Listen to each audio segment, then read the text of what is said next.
Hello friends, मैं हूं आपका दोस्त कबीर और आप देख रहे हैं हमारा यूट्यूब चैनल बीते लम्हे कुछ खट्टी मीठी यादों के साथ। इसने शेर के जबड़े में हाथ डालने की कोशिश की है। दमदार आवाज के मालिक अमरीश पुरी जब इन डायलॉग्स को पर्दे पर बोलते हैं तो उनके डायलॉग्स पूरी फिल्म पर भारी पड़ जाते हैं।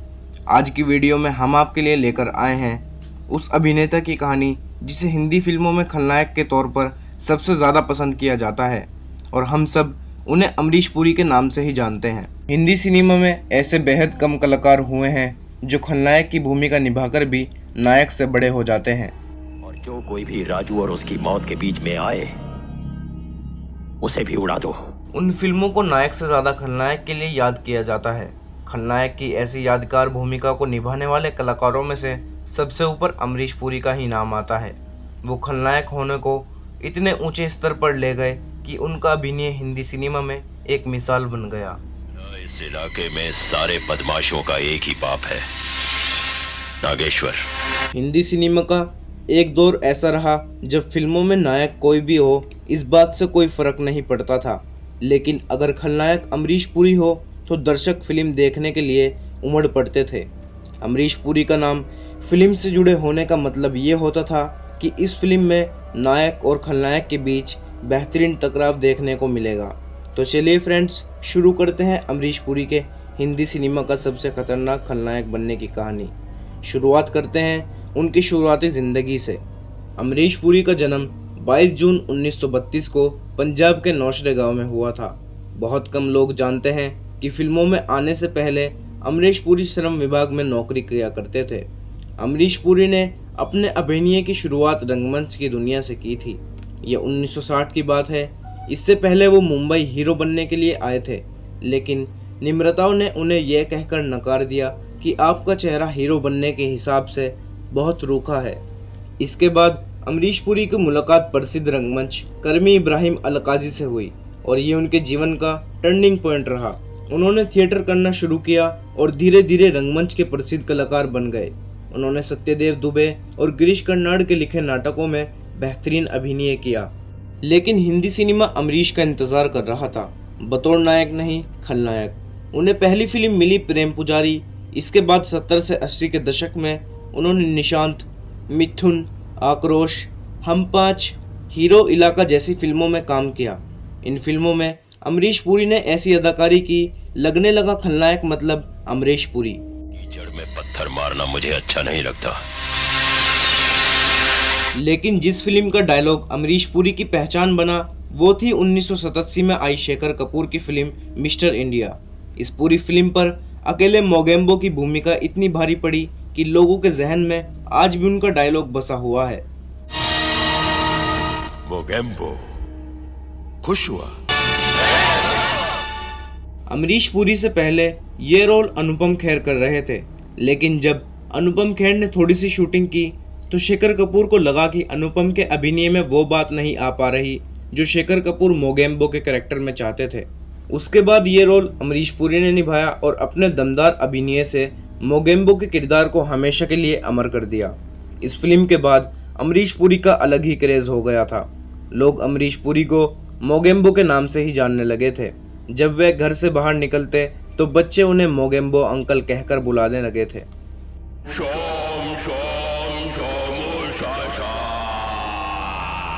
एक तरफ बच्चों के प्यारे मोगेम्बो अंकल और दूसरी तरफ बड़ी बड़ी आंखें, लंबी चोटी, कदकाठी और भारी आवाज वाला खलनायक जो लोगों के दिलों में डर पैदा कर देता था।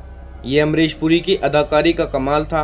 अमरीश पुरी की लोकप्रियता का आलम यह था कि हॉलीवुड फिल्म निर्देशक स्टीवन स्पीलबर्ग अपनी एक फिल्म में अमरीश पुरी को खलनायक के रोल में लेना चाहते थे और इसके बाद ऑडिशन के लिए उन्होंने अमरीश पुरी को बुलाना चाहा, पर अमरीश पुरी ने कहा कि जिसे ऑडिशन लेना है वो मेरे पास आए।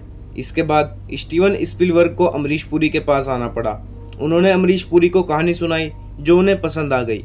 इसके बाद अमरीश पुरी ने इस फिल्म में काम किया और अपने किरदार को विश्व प्रसिद्ध बना दिया। इस फिल्म का नाम था Indiana Jones at the temple of doom. इस फिल्म में अमरीश पुरी ने नरबली देने वाले पुजारी मौलाराम का किरदार निभाया था।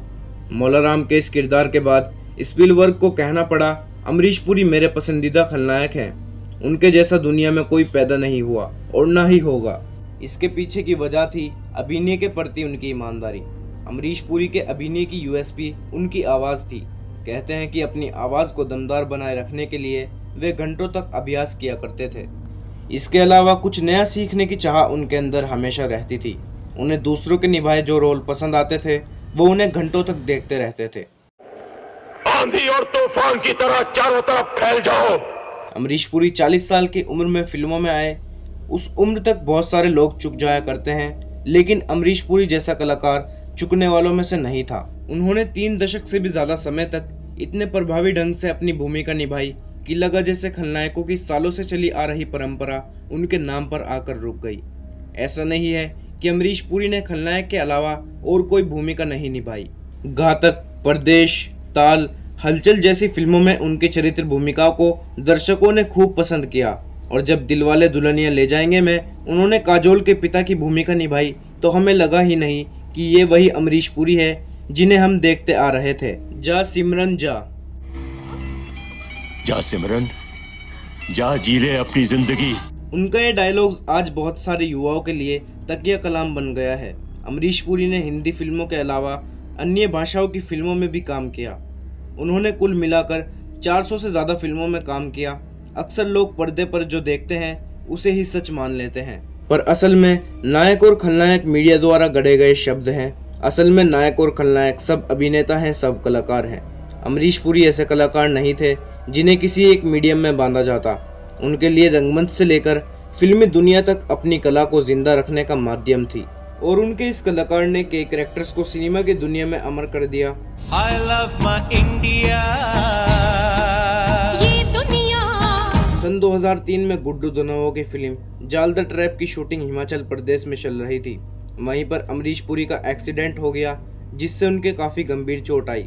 चेहरे और आंख पर काफ़ी ज़्यादा चोट आई। उनका काफ़ी खून बह चुका था। तुरंत ही अमरीश पुरी को अस्पताल ले जाया गया और उन्हें खून चढ़ाया गया, लेकिन इलाज के दौरान कुछ गड़बड़ होने की वजह से अमरीश पुरी को खून से जुड़ी हुई एक बीमारी हो गई। इसके बाद अमरीश पुरी धीरे धीरे कमज़ोर होने लगे और उन्हें भूख भी लगनी बंद हो गई थी। लेकिन जब अमरीश पुरी को पता चला कि उनकी बीमारी कितनी खतरनाक है तो वे घबरा गए।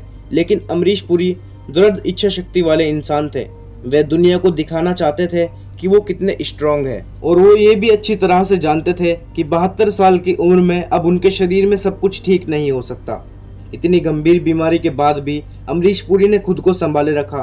वे बहुत दर्द में थे, इसके बावजूद भी उन्होंने वो सारी फिल्म पूरी करने की ठानी जो उन्होंने साइन की हुई थी। अमरीश पुरी नहीं चाहते थे कि उनकी वजह से कोई फिल्म रुके और किसी का नुकसान हो। अमरीश पुरी को यह बीमारी 2003 में हुई थी और उन्होंने बीमार होने के बावजूद दिसंबर 2004 तक सारी फिल्मों की शूटिंग पूरी करा दी थी। उस समय अमरीश पुरी कच्ची सड़क, मुझसे शादी करोगी, हलचल और ऐतराज जैसी फिल्मों में काम कर रहे थे।